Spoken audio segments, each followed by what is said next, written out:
Hold that tray. You're blocking the donors. That was the first sentence anyone said to me after I walked through the side entrance of the Dock Street Theater. I hadn't even taken off my carry-on bag. A catering manager I'd never met shoved a silver tray loaded with champagne flutes toward me because my mother had already told everyone I would help wherever needed. I caught the tray before it slipped. Years of balancing equipment that weighed more than most people expected from a woman made it almost automatic. Then I heard my mother's heels. Roxanne. She didn't say my name, she snapped it. Before I could answer, her fingers locked around my upper arm and dragged me through a narrow corridor beside the kitchen. The smell of expensive perfume disappeared behind the scent of roasted beef, butter, and industrial dish soap. She released my arm only long enough to point at me. What were you thinking? I came as soon as I landed. I didn't ask when you landed. Her eyes swept over my plain navy dress. It wasn't designer. It wasn't new. It fit well enough, and after a transport flight that lasted nearly 30 hours with military routing, it was the nicest thing I had packed. You look exhausted. I am. You couldn't fix your hair? I tried. She laughed once. Not because anything was funny, because disappointment had become her favorite language. Do you have any idea what tonight costs? I glanced toward the ballroom. Crystal chandeliers, fresh orchids flown in from Florida. A string quartet warming up behind the stage. I noticed details the way I'd been trained to notice exits, blind spots, and movement patterns. The floral contract alone was over $40,000, she continued. Every important family in Charleston is here. I know. No, you don't. She stepped closer until I could smell the champagne on her breath. You disgrace the family's elite aesthetic. The words landed harder than the grip she'd had on my arm. She looked over my shoulder, as if checking whether anyone might overhear. You're pale. I haven't slept much. You look like someone who wandered in from a government office basement. I almost smiled. If she had known where I'd actually spent the previous week, she'd never have compared it to a basement. Instead, I simply nodded. What do you need me to do? Her expression softened for exactly half a second. Not with kindness, with satisfaction. I need you useful. She pointed toward a stack of silver serving trays. Carry, champagne. I thought I was invited. You are, just not where people can see you. The kitchen staff avoided eye contact. One young server quietly whispered, I'm sorry. I gave him the smallest shake of my head. None of this was his fault. I slid both hands beneath the tray. 36 glasses, almost 50 pounds with the silver, comfortable. As I turned toward the ballroom, something inside my purse shifted. A small brass compass. My father's compass. The only thing I'd refused to leave behind. Earlier that afternoon, while waiting during a security transfer, I'd opened it without really thinking. Inside the lid, scratched so lightly most people missed it, were 5 words. Stand steady until truth arrives. Nobody else knew those words were there. Nobody in that ballroom knew why my father had given it to me. And before this night ended, someone was going to recognize that compass before they recognized me. I didn't know how. I only knew it would change everything. So I closed my purse and walked into the ballroom. Conversations floated between tables. People discussed investment portfolios, historic preservation, country club elections, wine auctions. One man complained that his Gulfstream maintenance bill had climbed to $18,406.72 centavos. Another joked that his third vacation home had become a tax burden. The room laughed. I kept walking. A woman accepted a champagne flute without looking at my face. Another handed me an empty glass like I belonged to the catering company. That part didn't bother me. People judge uniforms. Tonight, my uniform happened to be invisible. Near the stage, I spotted Cynthia. My younger sister looked exactly the way my mother wanted every photograph to look. Perfect makeup, perfect smile. Perfect diamond ring large enough to catch the chandelier light every few seconds. She waved at someone across the room without noticing me, or pretending not to. Either one was believable. I reached the VIP section just as my mother intercepted me again. She adjusted the angle of the tray with unnecessary force. Stand straighter. I am. No, you're slouching. I rolled my shoulders back, not because she'd ordered me to. Because scar tissue tightened whenever I carried uneven weight. The movement lasted maybe 2 seconds. She leaned close enough that only I could hear her. You are a disgrace to us, Roxanne. Every word came through clenched teeth. Stand in the shadows. She glanced toward several donors watching from nearby tables. We don't need some low-level government clerk ruining our family's big night. Silence sat between us. There are moments when people expect you to defend yourself. Explain. Argue. Beg. I'd spent enough years in secure operations to understand something simpler. Not every attack deserves ammunition. I inhaled for 4 counts, held it for 4, exhaled for 4, held again for 4. Box breathing. Simple, quiet, reliable. By the second cycle, my pulse had already slowed. My mother mistook calm for surrender. She smiled. There, that's better. She walked away believing she'd won. I picked up the tray again. My back stayed perfectly straight. Not because she demanded it. Because no one, not even family, gets to decide whether I stand with dignity. They only get to reveal whether they recognize it. And tonight, no one in that glittering ballroom had the slightest idea who they had just ordered into the shadows. This opening also plants the required early open loop around my father's brass compass and the hidden truth that will only be fully understood by the end of the story, in line with your requested structure. I shifted the weight of the silver tray to my left hand and stepped around a waiter carrying miniature crab cakes, keeping my pace smooth enough that not a single champagne flute rattled. The ballroom looked effortless. It never is. Every polished event hides someone lifting, carrying, fixing, cleaning, or paying. In my family's case, I had been doing all 4. A gray-haired banker accepted a glass from my tray without looking at me. Thank you. He wasn't rude. He simply assumed I belonged to the catering crew. I preferred that over being recognized as Victoria Danforth's disappointing older daughter. At least strangers judged me by 1 moment instead of 20 years. Across the room, a jazz trio eased into another song while guests drifted toward the dessert tables. I caught pieces of conversations. Our Naples condo closed at $3.8 million. We're taking the yacht to Bermuda after Labor Day. Cynthia's boutique has become the place for custom interiors. That last sentence almost made me laugh. Almost. Cynthia's boutique. People loved talking about how she'd built it from nothing. She loved that version even more. The truth lived inside monthly bank transfers nobody ever questioned. 8 years earlier, after my father died, our attorney established the Danforth Family Trust. Everyone assumed my father had left behind enough investments to protect the estate. He hadn't. His medical bills had eaten through most of his retirement. The Charleston house looked expensive because it had been in our family for generations, not because we had cash. The trust should have run dry within 18 months. Instead, it never missed a payment, every month. Like clockwork, the property, taxes, insurance, maintenance, the landscaping contract, the wine cellar repairs after a broken humidity system, even Cynthia's boutique lease on King Street. Everything arrived through the trust. Nobody ever asked where the money came from. That was exactly how I designed it. An anonymous legal entity managed by a defense attorney in Northern Virginia quietly deposited funds into the trust account. Public records showed nothing unusual. No connection to me, no military affiliation, no classified compensation, exactly the way federal security guidelines required. My family thought my government paycheck barely covered rent. If only they knew.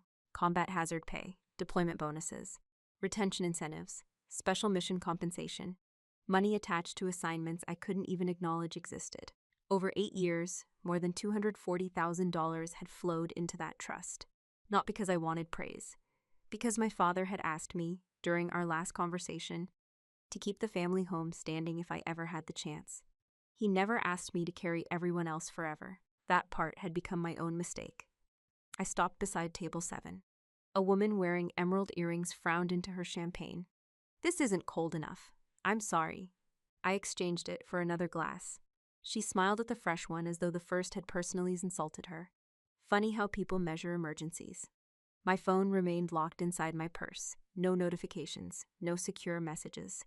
For the first time in weeks, nobody needed me to solve a crisis. Yet I somehow found myself worrying about champagne temperatures. Life has a strange sense of humor. As I approached the dessert display, someone blocked my path. Cynthia. She looked flawless from every angle she believed people were watching. Finally, she reached onto my tray without asking. I've been looking everywhere for decent champagne. I've been walking the room, I noticed. She sipped once before making a face.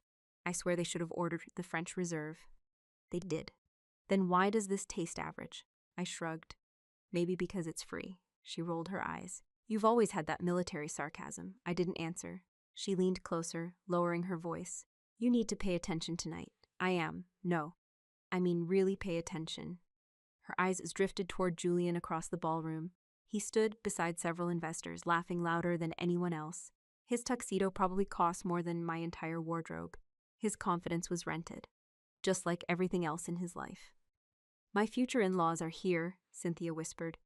Keep their glasses full. I think the catering staff has that covered. I wasn't asking.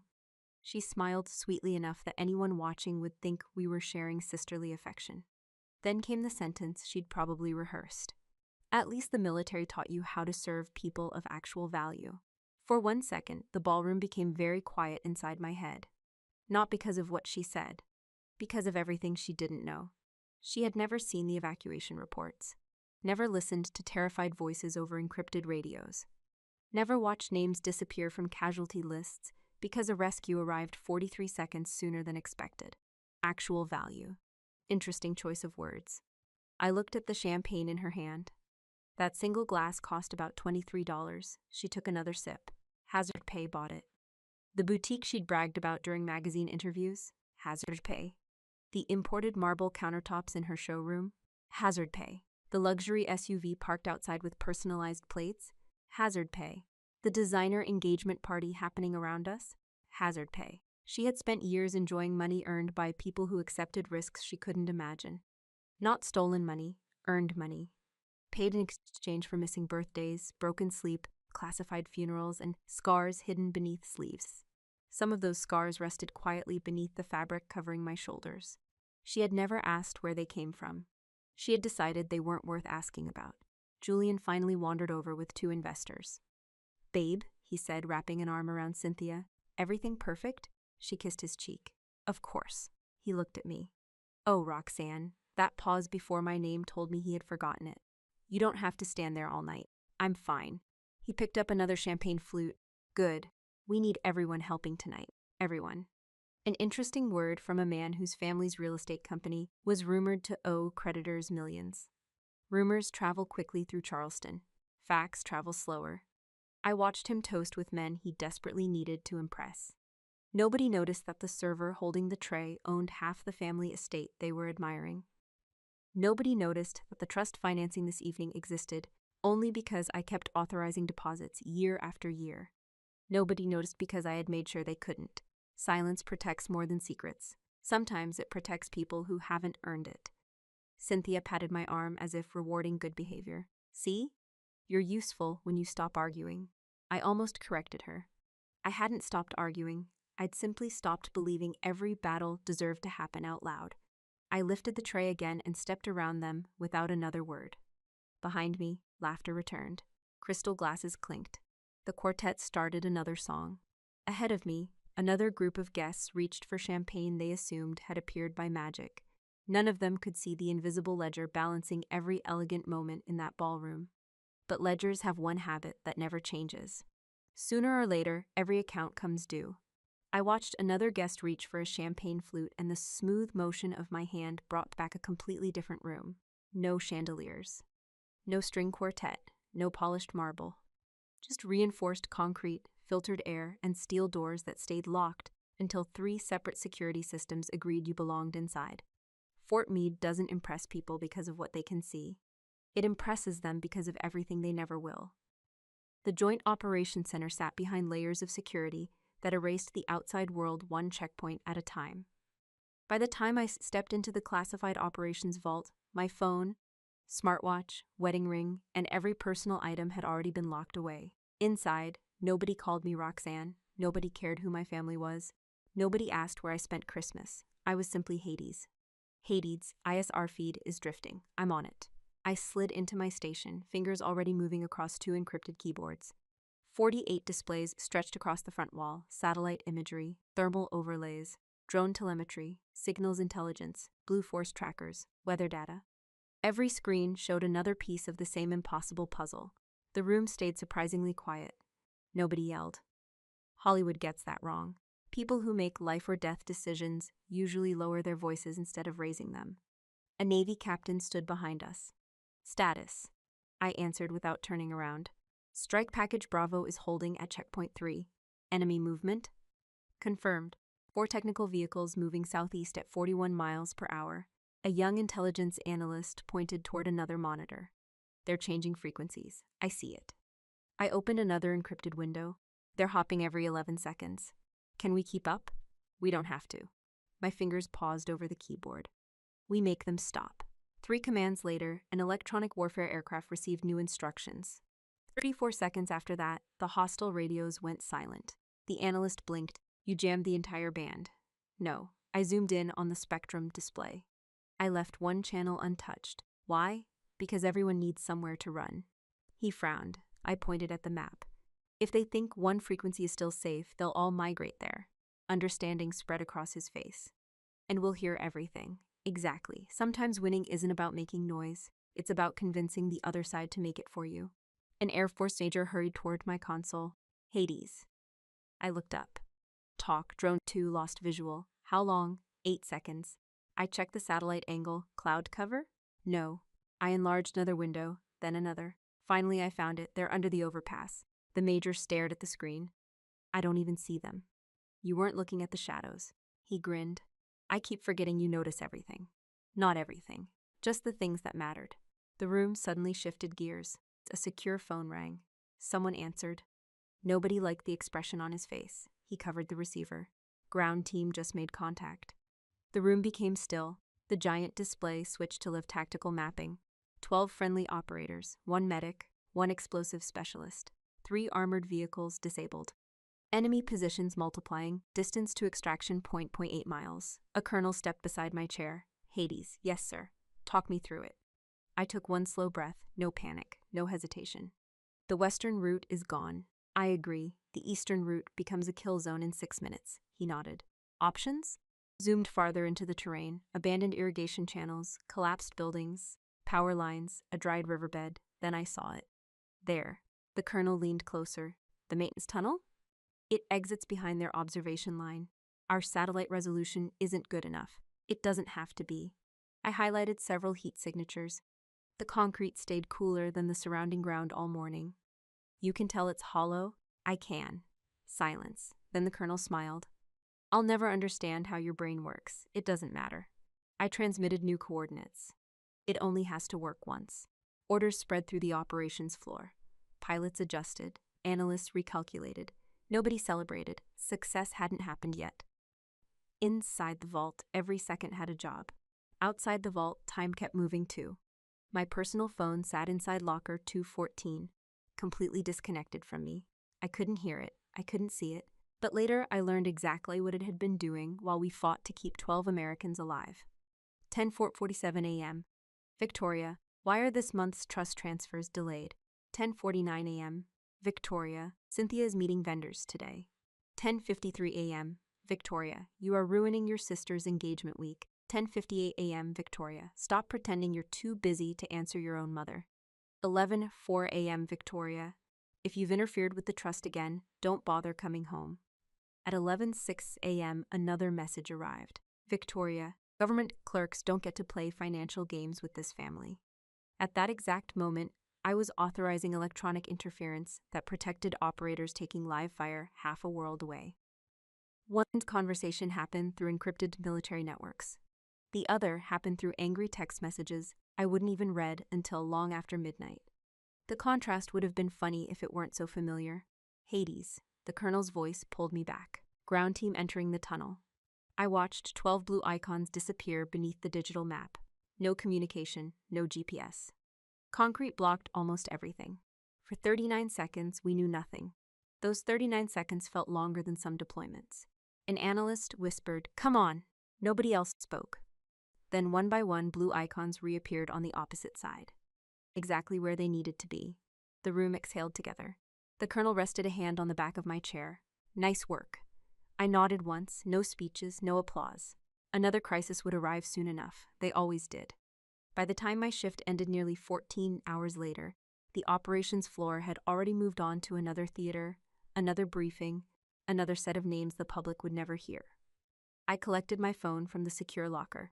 23 missed messages, 6 voicemails, every one of them from my family. Not one asked if I was safe. Not one wondered where I'd been. Not one imagined that while they worried about boutique invoices and engagement flowers, I had spent the day holding the lives of strangers steady, with nothing more than judgment, discipline, and a keyboard. I slipped the phone into my bag without answering. Some responsibilities come with medals no one is allowed to discuss. Others come with people who never notice the weight you're already carrying. I knew which one deserved my strength. I slipped another champagne flute onto a guest's table, and the sharp clink of crystal against polished wood carried me back to another sound. Mortars. The kind that don't echo until it's already too late. The operations clock above my workstation read 021341 Zulu. Nobody in the Joint Operations Center had spoken above a normal voice all night. That changed when every communications panel on the wall flashed red at once. Signal loss. Primary network is down. Team Viper just disappeared. The room didn't explode into panic. It compressed into focus. A satellite technician looked at me. Hades, I'm here. We lost every encrypted channel. Cause? Intentional jamming. I pulled 3 windows across my screen. Spectrums analysis, drone telemetry, orbital satellite coverage. Someone had built a sophisticated electronic wall around a compound deep inside the Middle East. Inside that wall were 12 operators. One of them was Master Chief Petty Officer Weston Cross. At the time, I knew him only by his call sign. The intelligence officer spoke carefully. They're pinned against the northern compound wall. Another voice followed. Mortars are walking closer. A third analyst didn't even try to hide the urgency. If we don't reconnect within a minute, extraction is impossible. I enlarged the live drone feed. Smoke, collapsed concrete, heat signatures. The enemy had chosen their position well. Every approved communications route had already failed. The colonel stepped beside me. Options, I answered honestly. Nothing authorized. He didn't look away from the screens. What isn't authorized? I understood exactly what he meant. Every classified system comes with guardrails. Not because engineers enjoy rules, because those rules protect the entire network. There was one way around the communications blackout. It also happened to violate enough security protocols to end a career, maybe several. I opened a menu that almost nobody ever touched. A bright warning appeared. Unavastur's satellite firewall modification. The colonel read it. So that's real. It is. Probability 42%. Failure? We lose the secure satellite link. For how long? I don't know. The room became very quiet. One analyst whispered, "That's our entire regional network." He wasn't wrong. If my bypass failed, it could compromise operations well beyond that compound. If I did nothing, 12 Americans were unlikely to survive. Sometimes leadership doesn't offer good choices, only expensive ones. I rested both hands on the keyboard. "Colonel," he looked at me, "if this goes wrong, I'll accept full responsibility." His answer came without hesitation. "I know you will." That wasn't permission. He couldn't legally give it. It was trust. There is a difference. I started typing. Encryption keys, manual routing tables, satellite relay priorities. Everything happened faster than memory usually allows. Somewhere inside the compound, Weston Cross and his team were still trapped. Inside the operations center, every person stopped talking. Nobody wanted to distract me. The warning window flashed again. Final confirmation. Nothing happened. 1 second. 2. 5. Then every screen flickered. Several analysts inhaled at the same time. A technician yelled, "We're back online." Another shouted, "Partial bandwidth only. Good enough." I immediately transmitted emergency coordinates to the rescue helicopter circling outside the jamming radius. The pilot answered through a secure channel. Coordinates received. Confirm approach. 2 minutes. I shook my head.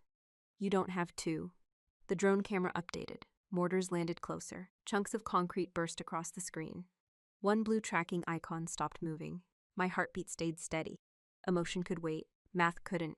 I recalculated the helicopter's flight path. Straight line. Ignore the original safety corridor. The pilot understood before I finished. That's inside hostile airspace. It is. I'll be exposed. For 47 seconds. Silence. Then he laughed once. Guess I'd better fly fast. He pushed the aircraft harder than mission planners ever intended. Every monitor tracked the helicopter racing across the map. 47 seconds. That was the difference. 47 seconds inside enemy engagement range. 47 seconds that military planners normally rejected without discussion. 47 seconds that became the only window 12 operators had left. The helicopter reached the compound. Blue icons began moving. 1, 3, 7, all 12. Someone behind me finally said it. They're coming home. Nobody cheered. Not yet. Not until the helicopter crossed back outside hostile territory. The pilot's voice returned. Package secure. Only then did the room breathe again. I leaned back for the first time in hours. The colonel folded his arms. You realize what you just did. I do. You bypassed classified satellite protections. Yes, sir. You'll probably face a review board. I know. He studied me for several seconds. I'd make the same decision. 3 days later, I sat alone inside a closed-door military tribunal. No reporters, no audience, no public record. 3 senior officers questioned every keystroke I'd entered, every authorization I'd ignored, every safeguard I'd bypassed. One admiral finally asked the question that mattered. Lieutenant Commander Danforth, if presented with the same circumstances tomorrow, would you violate protocol again? I answered before he finished writing. If 12 operators were facing the same situation, yes. Sir, he watched me. You understand your career depends on this answer. My career exists to support theirs. Nobody spoke for several long seconds. The hearing ended that afternoon. The official outcome remained classified. I wasn't dismissed. I wasn't promoted. I simply went back to work, because operations don't stop while paperwork catches up. That same weekend, I flew home for my father's funeral. I arrived carrying one black garment bag and the brass compass he'd left me years earlier. The front porch lights were on. Cars lined both sides of the street. Family friends filled the house. I walked to the front door and turned the handle. Locked, I knocked. A minute later, my mother opened the door just wide enough to stand in the gap. Oh, she looked surprised. I thought you'd arrive later. My flight landed early, she hesitated. There's a small problem. What kind of problem? We needed your bedroom. I stared at her. For what? Cynthia's wedding dress. I waited for the rest. There wasn't any. The preservation company delivered everything yesterday. Her gowns, accessories, display racks. There wasn't enough storage. I looked past her shoulder. The hallway I had grown up walking through suddenly felt unfamiliar. So where am I sleeping? She folded her arms. We booked you a room at the Harbor Lantern Inn. You gave away my room before Dad's funeral? It wasn't personal. No, it never was. That was always the explanation. Not personal, just practical. I stood on the porch holding my garment bag while guests inside laughed over old family stories. Nobody noticed I hadn't come in. My father had spent a lifetime building a home. I had spent years protecting people I'd never meet again. And somehow, after helping bring 12 sons back to their families, I wasn't welcome inside my own house. So I picked up my bag, slipped the brass compass into my coat pocket, and walked back toward the rental car without knocking a second time. Some doors don't close because they're locked. They close because the people behind them have already decided you don't belong. I set the nearly empty tray onto a catering cart, flexed my fingers once, and reached for a fresh row of champagne before a voice stopped me. Mother wants a word. Julian. He stood beside the service entrance with the polished smile of a man who believed expensive cufflinks could distract people from bad decisions. I'll find her after I finish this. No, he said. Now. He wasn't asking. I picked up one last flute, handed it to a passing guest, and followed him through a pair of French doors into the conservatory. The music from the ballroom faded behind thick glass. The room smelled faintly of orchids and citrus trees. Moonlight reflected off the glass ceiling, while antique stone planters lined the walls. It was one of my father's favorite rooms. He used to drink coffee there every Sunday morning, claiming it was the only place in the house quiet enough to hear himself think. Now the silence felt staged. Victoria was already seated at a circular glass table. 3 folders rested neatly in front of her. She didn't offer me a chair. I've been waiting. I was working. You were carrying trays. I believe that's what you assigned me to do. Julian chuckled as though we'd exchanged a clever joke. Victoria didn't. She pushed the thickest folder across the table. Read it. I looked at the title, Irrevocable Transfer of Real Property Interest. The attorney's office was local. The notarization had already been prepared. Someone expected my signature tonight. I turned one page, then another. The document transferred my entire 50% ownership of my father's historic Charleston property to Cynthia. Immediately, permanently, without compensation. I closed the folder. No. Victoria folded her hands. You haven't finished reading. I've read enough. Julian leaned forward. Let's be adults. I already am. He ignored the answer. Cynthia has a future here. So do I. Not really, he smiled politely. You've chosen another life, another life. An interesting way to describe years of service he couldn't even imagine. Victoria finally spoke. The estate needs unified ownership. It already has 2 legal owners, which complicates everything. For whom? Neither of them answered. They exchanged one quick glance. Tiny, almost invisible, enough. I had spent too many years reading body language under pressure to miss it. This wasn't about simplifying paperwork. It was about urgency, financial urgency. I reopened the folder and skimmed more carefully. There it was, buried halfway through the supporting documents. A preliminary appraisal, a pending refinancing request, projected liquidation value. I looked up. You're planning to sell the property. Julian answered too quickly. We're considering options. No, I tapped the appraisal. You're preparing to sell it. Victoria's jaw tightened. The market is favorable. The market isn't your problem. Silence. There it is, I said quietly. The real conversation. Julian's smile disappeared. You don't understand business. I understand numbers. The Pierce Development Group is restructuring. I've read enough SEC filings to know restructuring can mean almost anything. His eyes narrowed. You've been looking into my company? No, I simply know how to read public records. His confidence cracked for the first time that evening. Only a little. Enough. I remembered hearing whispers months earlier. Construction delays, bridge loans, commercial vacancies, lawsuits. Charleston society loved pretending wealth lasted forever. Banks usually disagreed. Victoria interrupted before I could continue. Julian's temporary financial reserves are irrelevant. They're the reason this document exists. No. They're exactly the reason. I looked back at the appraisal. If I surrender my half, Cynthia owns the estate outright. Neither spoke. Then the property becomes collateral. Still nothing. And eventually it gets sold. Julian rested both palms on the table. You make that sound dishonest. I make it sound accurate. His face hardened. You've always judged people with money. I almost laughed. If only you knew. For a moment, nobody moved. Then Victoria reached into another folder. This doesn't have to become unpleasant. She removed a second document. Not legal, personal. It contained printed photographs. Me entering Fort Meade. Me leaving an airport. Me walking into my apartment. Public places. Nothing classified. Still unsettling. I hired an investigator, she said calmly. I noticed. He believes you've become emotionally withdrawn. I stared at her. Emotionally withdrawn. Your behavior has changed. I grew up. You isolate yourself. My job requires discretion. She waved that away. People in your position receive psychological evaluations, don't they? There it was. The real threat. If you refuse to cooperate, she continued, perhaps your superiors should know you're becoming unstable. Julian nodded as though discussing the weather. It would only take one anonymous report. I looked at both of them. Neither seemed angry anymore. They seemed frightened, deeply frightened, not of me, of money, or more accurately, the lack of it. I suddenly remembered something my father once told me while repairing a broken fence. Watch what people protect when they're desperate. That's usually where the truth lives. The truth sat right in front of me.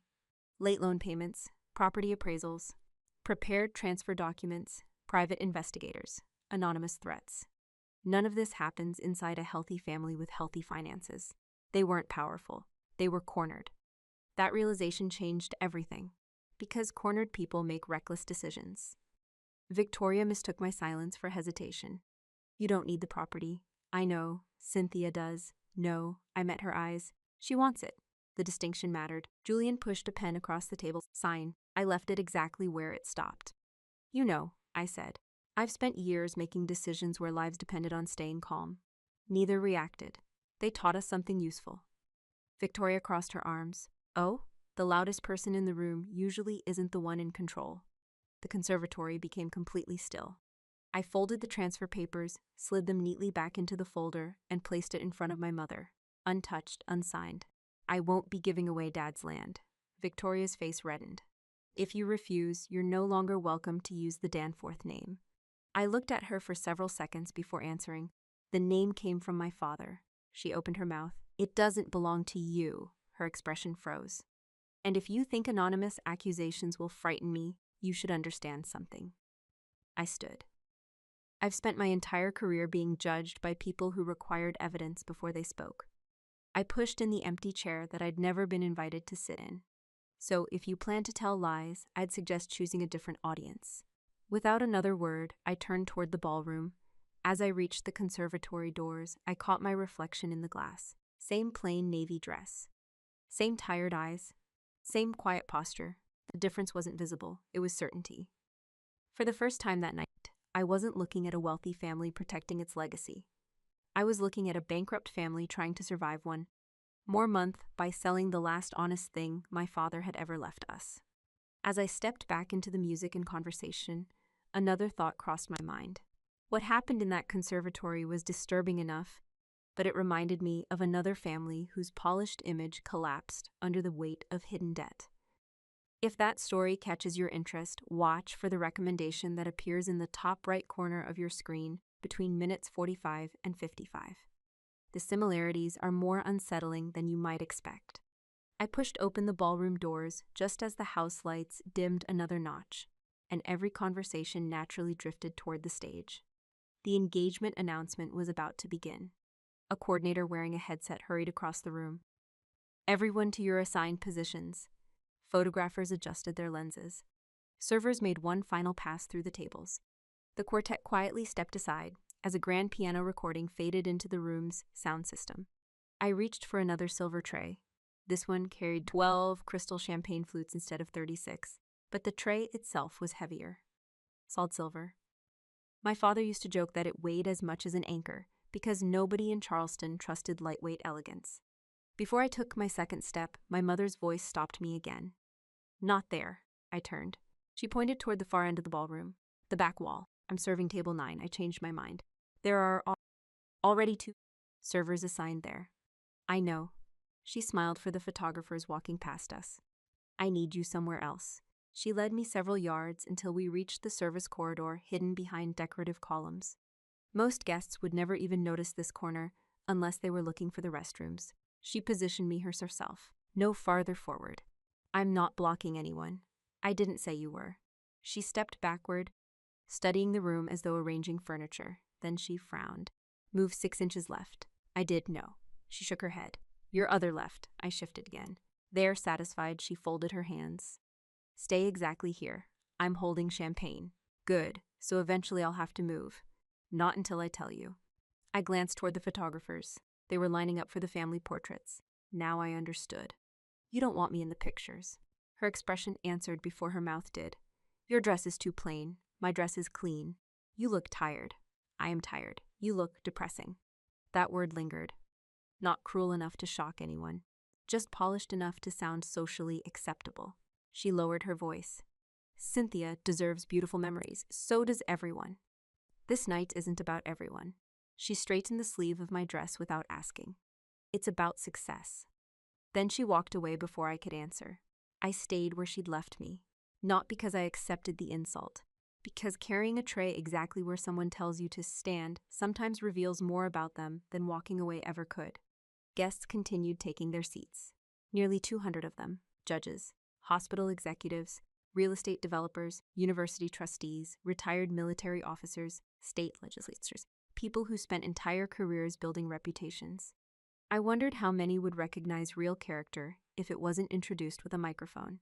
A waiter beside me whispered, "Need a break?" "I'm fine. You've been carrying trays all evening. I've carried heavier." He laughed. "I'll bet. If only he knew. A silver tray doesn't complain. It doesn't bleed. It doesn't leave families waiting for casualty notifications. Perspective changes weight."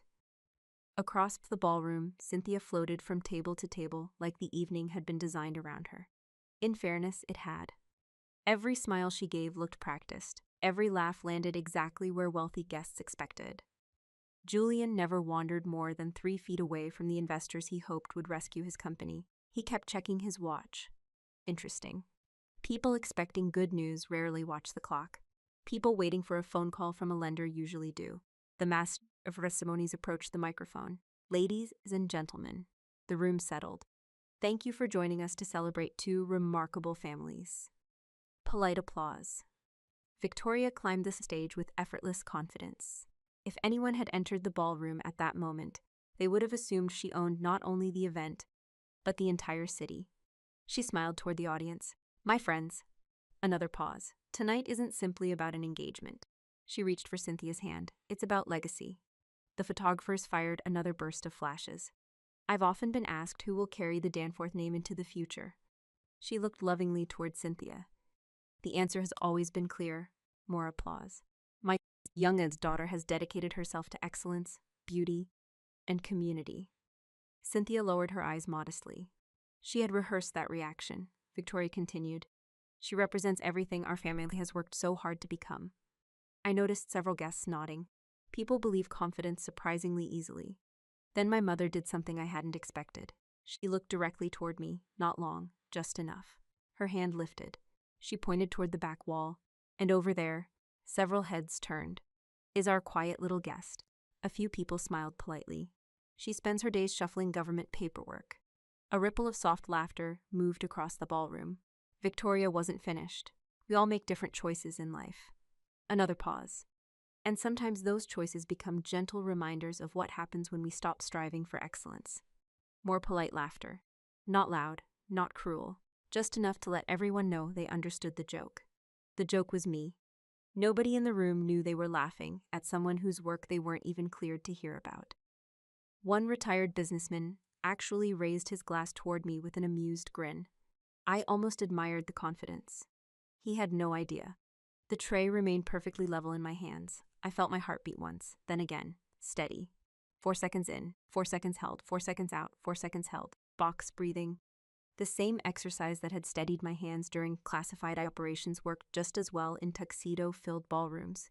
Humiliation affects the body, training affects it more.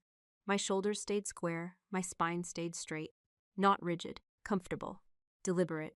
Years ago, an instructor had told us, the first thing pressure steals is posture. I had decided never to surrender mine. Across the room, Cynthia slowly lifted her champagne flute. She looked directly at me. Then she smiled, small, satisfied. Victorious. She tilted the glass in a silent toast, not out of love, out of triumph. As if she'd finally won a competition I hadn't realized we were playing.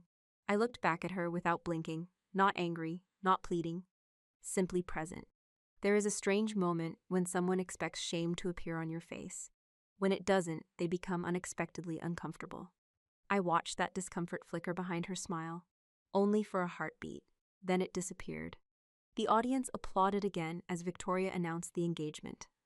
Crystal glasses rose throughout the ballroom. The photographers hurried closer to the stage. No one noticed the woman standing quietly beside the service corridor. Or perhaps they noticed exactly what they had been encouraged to see. A forgettable government employee. A disappointing daughter. A shadow carefully placed against the wall. The remarkable thing about shadows is that people stop looking at them. And that is exactly where the truth was about to walk into the room. I kept the tray balanced against my palm while the applause rolled across the ballroom like nothing unusual had happened. Victoria accepted another round of compliments. Cynthia admired her engagement ring every time someone asked to see it. Julian laughed a little too loudly at jokes that weren't particularly funny. The orchestra eased into another piece, and conversations resumed exactly where they'd left off. Charleston society had an impressive talent. It could turn almost any uncomfortable moment into background noise. A guest approached me with an empty flute. Another, please. I exchanged his glass without saying a word. He nodded politely before returning to a discussion about waterfront property taxes. Life kept moving, until it didn't. The sound reached the ballroom before anyone saw its source. A heavy door slammed open somewhere beyond the entrance hall, not carelessly. Forcefully, the orchestra faltered, one violin stopped altogether, several guests turned their heads. Then came another sound, measured, heavy, leather striking polished stone, not dress shoes, boots, combat boots. Each step echoed through the marble foyer with calm, deliberate authority. No hurry, no hesitation. People naturally stepped aside without knowing why. Security personnel near the entrance exchanged confused looks. One of them reached toward his radio. Another quietly lowered his hand again after recognizing the uniform approaching through the doorway. The ballroom fell strangely quiet. The massive entrance doors swung fully open. A man stepped inside wearing immaculate navy dress whites. Every ribbon sat perfectly aligned. His warfare insignia caught the chandelier light. Rows of decorations rested above his left pocket.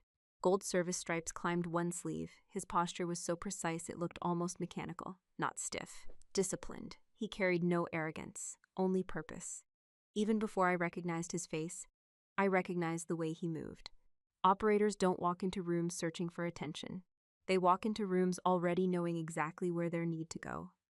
Master Chief Petty Officer Weston Cross. The last time I'd seen him in person had been inside a secure debriefing facility after that extraction. He'd looked exhausted then. Tonight he looked rested. Still dangerous. Still observant. The deployment briefing badge clipped inside his cover told me he'd come directly from Washington. He hadn't stopped to change. He hadn't stopped anywhere. He scanned the ballroom once. Just once. Not admiring the decorations. Assessing. Habit never really leaves people like us. The whispers began immediately. Is that? It can't be. I think that's the seal everyone was talking about. I heard he just came back from overseas. Someone near the front table quietly said, "That's Weston Cross." The name spread through the room faster than music ever could.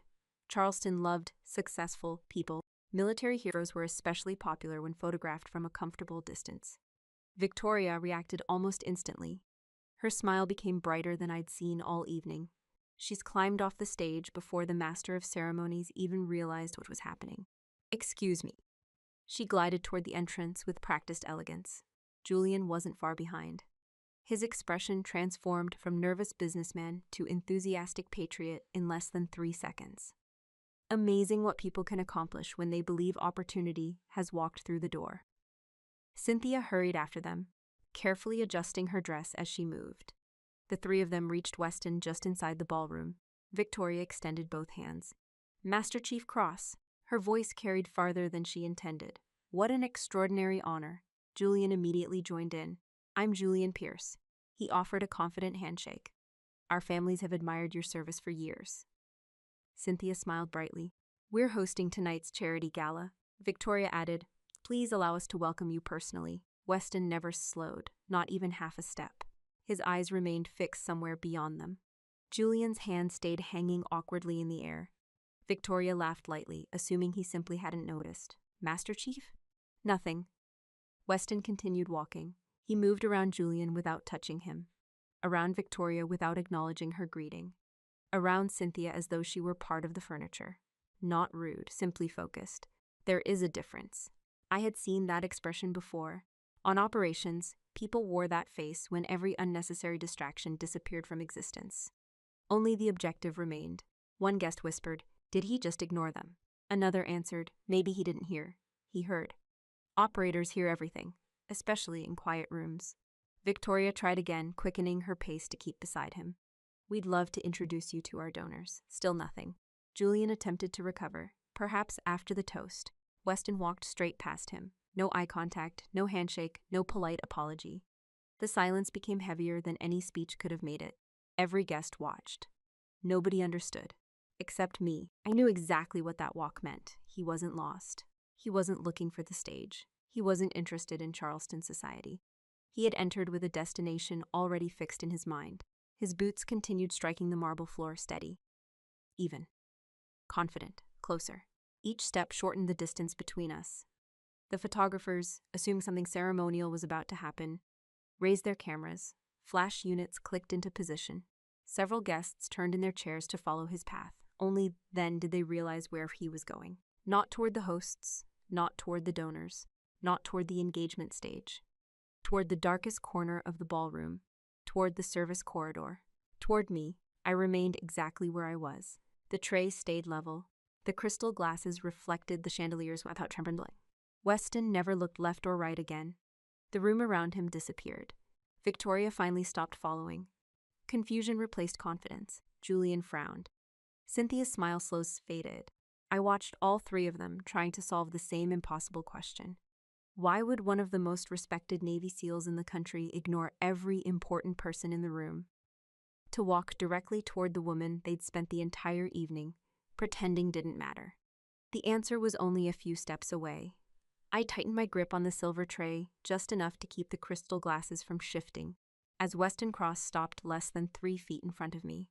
The ballroom had become so quiet I could hear the soft hum of the refrigeration units behind the service doors. No orchestra, no conversations. Even the photographers hesitated, unsure whether they were witnessing an interruption or the beginning of something important. Weston didn't say a word. He looked directly at me. Not at my dress, not at the serving tray. At me. Years passed between us without either of us moving. The last time we'd stood face to face, neither of us had been wearing formal clothes. He had been covered in dust, dried blood, and concrete powder after the extraction. I'd been sitting behind classified monitors halfway across the world.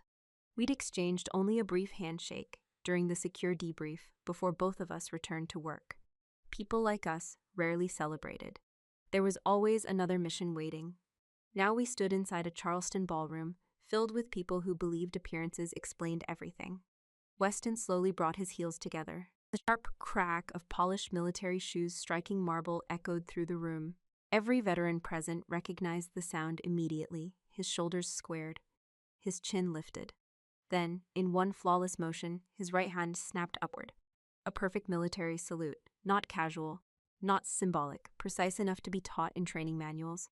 The salute wasn't directed toward the stage. It wasn't for a politician. It wasn't for the wealthy donors filling the front tables. It was for the woman standing beside the service corridor carrying a champagne tray. A collective breath swept through the room. Someone whispered, "Who is he saluting?" Another answered, "The server?" Victoria stared without blinking. Julian looked from Weston to me and back again, as though his eyes refused to accept what they were seeing. Cynthia's champagne glass lowered halfway to her side. No one laughed anymore. I looked at Weston for one quiet second. Then I shifted the tray onto the nearby service cart. Only after my hands were free did I return his salute. Mine matched his exactly, every angle, every movement.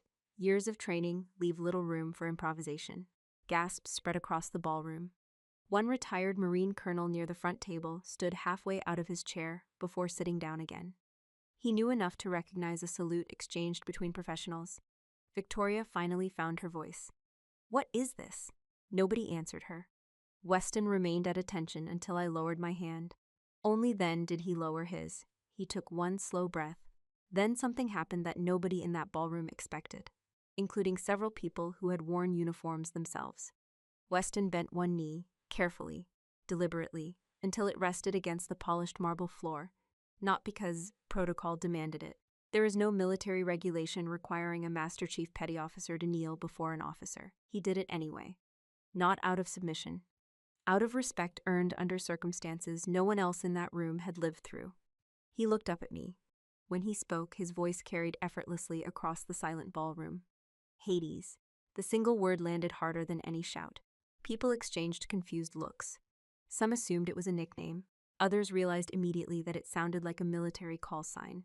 Weston continued. "Your orders, Commander." Another wave of silence crashed through the room. Commander. Not clerk, not assistant, not office worker, Commander. Then came the sentence that shattered everything my family had built all evening.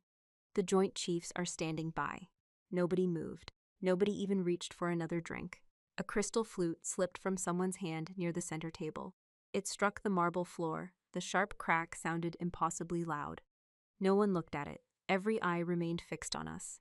Victoria laughed once, a nervous laugh. "There must be some misunderstanding." Weston didn't even glance toward her. "There is no misunderstanding." His eyes never left mine. Julian stepped forward. "I'm sorry, Master Chief, but I think you've mistaken my future sister-in-law for someone else." Weston's answers arrived without emotion. "I do not suspect state commanders who bring my people home." The room became even quieter, if that were possible. One of the retired officers slowly removed his glasses. "I know that voice," he murmured to the man beside him. Another guest frowned. "Commander?" Someone near the back whispered, "She serves in the military?" Victoria tried again. "This is my daughter, Roxanne. I know exactly who she is." Weston's words cut through every remaining doubt. "I've known exactly who she is since she refused to let 12 of us die." Several guests looked toward me with expressions that had completely changed. Not admiration, confusion. The kind of confusion people experience when the story they've believed suddenly stops making sense. I finally spoke. "Master Chief." "Ma'am, you weren't expected." "No, ma'am. Why are you here?" He allowed himself the smallest smile. "I received approval the moment your operation files were partially declassified." He reached inside his dress uniform. Several guests visibused before realizing he wasn't reaching for a weapon. He removed a sealed military envelope. "The Joint Chiefs asked that I personally deliver this." He held it in both hands. Still kneeling, waiting, I accepted the envelope. The seal remained unbroken. I already knew I wouldn't open it here. Not because I feared what was inside. Because some things still belonged outside public view. Weston rose smoothly back to his feet. Again, every movement carried the quiet precision of decades in uniform. He looked around the ballroom for the first time. His gaze moved across the chandeliers, across the donors, across Victoria, across Julian, across Cynthia. There was no anger in his expression, only disappointment. The disappointment of a man realizing that the person who had quietly carried extraordinary responsibility had been handed a serving tray instead of the respect she had long ago earned. He looked back at me. Permission to speak freely, ma'am? I knew exactly what he meant. Whatever came next would change every life in that ballroom. I gave one small nod, granted. Behind us, more than 200 people waited without making a sound. The truth had finally arrived, and for the first time that evening, it had someone willing to say it out loud. I lowered the sealed envelope to my side as Weston waited for my answer. Every pair of eyes in the ballroom remained fixed on us. The silence no longer belonged to my family. It belonged to the truth. I nodded once. Go ahead, Master Chief. Yes. Ma'am. Weston turned toward the stage with the same measured confidence he'd carried into the room. Nobody tried to stop him. Not the event coordinator, not the hotel staff, not even the private security guards stationed near the exits. Authority has a way of announcing itself without raising its voice. He walked to the presentation podium where Cynthia's engagement slideshow had been waiting to play. Vacation photos, engagement portraits, architectural renderings of a future Charleston mansion. Someone had spent weeks putting it together. Weston reached into the inside pocket of his dress whites and removed a government-issued secure mobile device. It looked ordinary. Nothing about it suggested the amount of security hidden inside. He connected it to the ballroom projector with a small encrypted adapter. The giant screens flickered. Cynthia's smiling engagement portrait disappeared. For one brief second, the screen went black. Then a simple seal appeared. Department of Defense. Several guests instinctively leaned forward. A second line appeared beneath it. Off Orsor's public release, Weston entered a security code. The briefing opened. My photograph filled both projection screens, not the one from family albums. The official military portrait. Hair pulled back, dress uniform, no smile. Below it appeared the words that made the ballroom forget how to breathe. Commander Roxanne Elise Danforth. The room erupted. Not into applause, but into confused whispers. Commander? I thought her mother said she was a clerk. Did I read that correctly? One retired federal judge actually stood to get a better look. The next slide appeared. United States Navy Lieutenant Commander, 04, operational call sign. Hada's a note beneath it explained that the call sign had recently been cleared for limited public release following partial declassification of multiple joint operations. Several former military officers in the audience exchanged stunned glances. One quietly whispered, "Hades?" Another answered before anyone else could. "I've heard that call sign. So have I." But nobody knew who it belonged to. Weston didn't interrupt the presentation. He let the document speak. The next page displayed the Silver Star citation. The ballroom projector enlarged every word. For conspicuous gallantry and intrepidity in action, while directing joint special operations under hostile conditions, the citation continued, describing how unauthorized tactical decisions had preserved the lives of 12 special operations personnel during a classified extraction. No classified locations, no operational details, just enough to explain why the medal existed. I heard someone behind me quietly say, "She's decorated." Another answered, "Not just decorated, a silver star." The room suddenly understood that the woman carrying champagne all evening had earned one of the nation's highest awards for valor. Victoria looked from the screen to me, then back again. "No." She barely whispered it. "No," as if denial could rewrite government records. Julian took one uncertain step backward. "This can't be right." Weston finally spoke. "It is." His voice remained calm. I was one of the 12. Nobody questioned him, he continued. "I am standing here because Commander Danforth refused to let procedure become more important than people." The words landed harder than any accusation. Recognition spread across the ballroom, one face at a time. Not admiration, correction. People were quietly rearranging everything they believed about me. Weston advanced to the next document. "This is the portion Commander Danforth never wanted anyone outside the government to see." I felt my stomach tighten. He looked at me first, with permission previously granted. I gave a small nod. He pressed the remote. Another document appeared. This one wasn't military. It carried the letterhead of the Danforth Family Trust. Victoria's eyes widened immediately. "How did you get that?" Weston answered without looking at her. The commander authorized a financial disclosure after partial declassification. Rows of numbers filled the screens. Dates. Monthly deposits, account transfers, legal entities, every payment entered with precise documentation. At the top of the page, one highlighted figure drew everyone's attention. Total private contributions over 8 years, 247,318.64. Below that came the source. Combat Hazard Pay Special Operations, Retention Incentives Classified Assignment Compensation. Gasps rolled through the ballroom. A financial advisor sitting near the front quietly adjusted his glasses. He scanned the figures twice before speaking. "My God," another guest frowned. The trust wasn't funded by the estate, it was funded by her.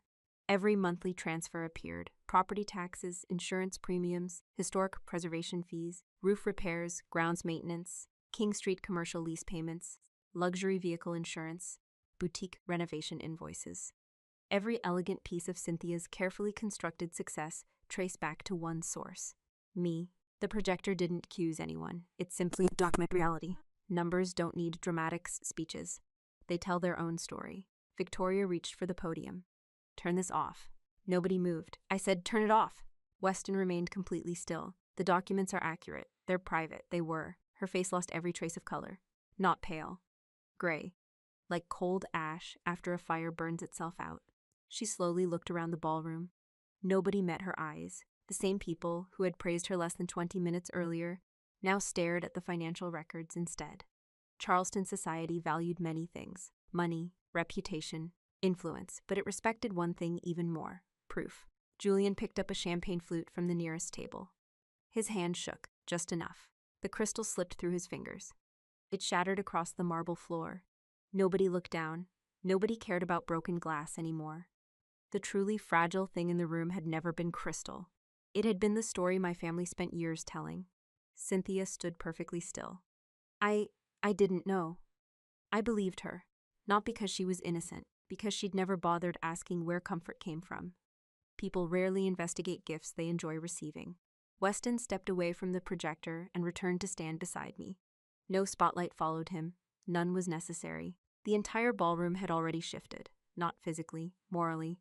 A retired Navy captain slowly walked across the room. He stopped in front of me. He didn't salute. He simply extended his hand. "Commander." I shook it. "Thank you for your service." Another guest approached. Then another. Not because I had become someone new, because they had finally been introduced to the person who had been standing in front of them all evening. The applause that eventually filled the ballroom wasn't loud. It wasn't triumphant. It wasn't for exposing my family. It wasn't even really for me. It sounded different, quieter, more thoughtful, almost uncomfortable. 'Cause this wasn't a celebration. It was a room full of people recognizing how easily they had mistaken humility for insignificance. How quickly they had accepted a convenient lie because it fit the picture they wanted to believe. I looked once toward the back wall where my mother had ordered me to stand. The shadow was still there. Only now everyone understood that the shadow had never diminished the person standing inside it. It had simply made the truth harder to see. And once that truth finally stepped into the light, there was no corner left in the ballroom where a lie could survive. I watched the last guest leave the ballroom before I finally opened the envelope Weston had handed me. Inside was a single sheet of official Department of Defense letterhead. Nothing dramatic. No congratulatory speech. No ceremonial language. Just formal confirmation that portions of several operations had been cleared for limited public disclosure, and that I was authorized to acknowledge my military service if I chose to do so. I folded the paper and slipped it back into the envelope. For years, silence had been part of my job. Now it had become a choice instead of an obligation. There was a difference. Weston walked over carrying 2 cups of black coffee he'd somehow convinced the kitchen staff to make. He handed one to me. "You all right, ma'am?" "I will be." He smiled. "I figured you'd say that." We stood quietly for a moment. No cameras, no speeches, no reporters waiting outside. That was another thing movies usually get wrong. Real endings rarely happen under bright lights. They happen in quiet conversations after everyone else has gone home. "I owe you an apology," Weston said. I looked at him. "For what? I should have come sooner. You didn't know." "I suspected." He looked toward the empty ballroom. I just never imagined they treated you like this. They've been treating me like this for years." He shook his head. 12 operators would have walked into certain death without you. I didn't save them alone. You know what I mean. I did. But I also knew something else. No military mission is ever won by one person. Someone gathers intelligence. Someone flies. Someone repairs equipment. Someone keeps fuel moving. Someone stands watch while everyone else sleeps.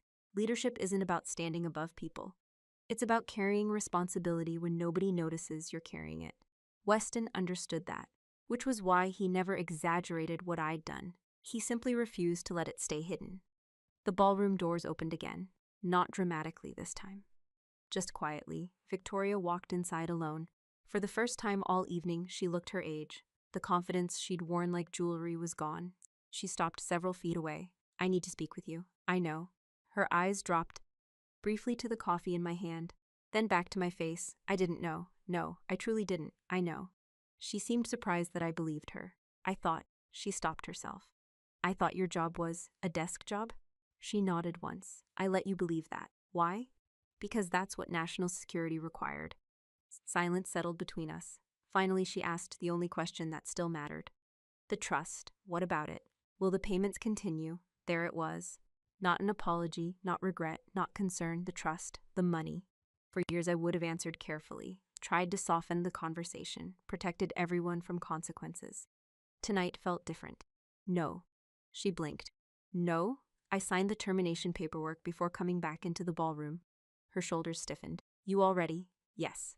Earlier that evening, while Weston spoke privately with military representatives, I'd called the attorney managing the anonymous legal entity. The conversation lasted exactly 9 minutes. He already knew why I was calling. "I've prepared everything," he'd said. "You've been expecting this?" "I've been hoping for it." He emailed the documents through a secure portal. I reviewed every page, effective immediately. No more monthly transfers, no more anonymous funding, no more emergency deposits, no more quiet rescues from financial decisions that weren't mine. I signed electronically at 9:18 p.m. 8 years ended with one signature. The attorney called back 12 minutes later. "The trust will remain active only long enough to satisfy outstanding legal obligations. And after that, it will be exhausted." "What about the Charleston property?" "The estate no longer has sufficient liquidity." I already knew what came next. "The bank will begin foreclosure proceedings unless another funding source appears."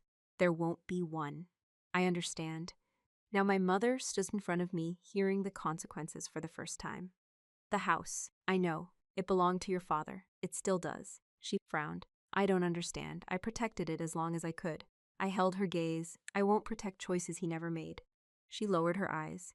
For the first time in my life, I realized something important. I wasn't looking at a powerful woman. I was looking at someone who had confused dependence with entitlement for so long that she no longer recognized the difference. A few moments later, Cynthia walked in. Her makeup had started to smear beneath her eyes. She wasn't crying dramatically. She simply looked tired. "I'm sorry." I believe that too, not because it fixed anything.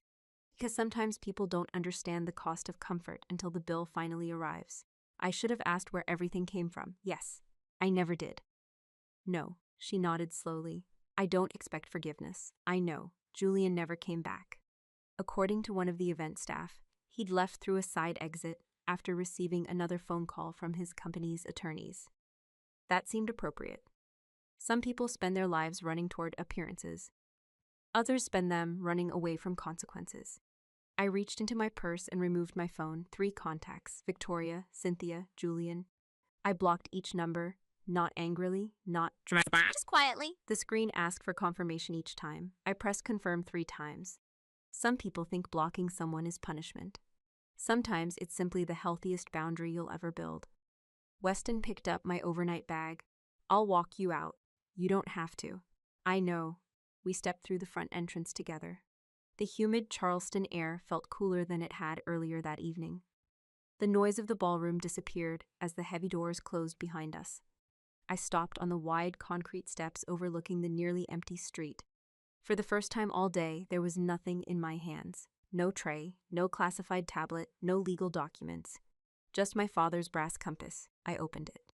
The scratched words inside the lid caught the light from the theater entrance. "Stand steady until truth arrives." I smiled. You were right, Dad. The compass clicked shut. Weston quietly returned my bag. Where to now, Commander? I looked toward the street. Home. He smiled. Virginia, eventually. What first? I took one slow, unhurried breath. The kind that reaches all the way to the bottom of your lungs. First, somewhere nobody expects anything from me. He nodded as though that answer made perfect sense. Because it did. I watched the lights reflecting across the pavement and realized freedom doesn't always arrive with applause. Sometimes it arrives the moment you stop carrying burdens that never belonged to you. I walked down the theater steps alone. Not abandoned, not defeated. Simply finished with a chapter that had lasted far too long. The family name had never defined my character. Their approval had never measured my worth, and silence had never meant weakness. If this story leaves you with anything, I hope it's this. Never mistake quiet strength for a lack of courage. The people doing the hardest work often have the least interest in talking about it. Respect should never depend on titles, wealth, or appearances, because dignity exists long before anyone notices it. Boundaries are not acts of revenge, they're acts of self-respect. And sometimes the bravest decision you'll ever make isn't saving someone else. It's finally giving yourself permission to stop rescuing people who refuse to change. Before you leave, take a look at the video waiting on your screen. It's one of the stories viewers return to more than almost any other on this channel. And if this journey stayed with you, there's a good chance that one will too.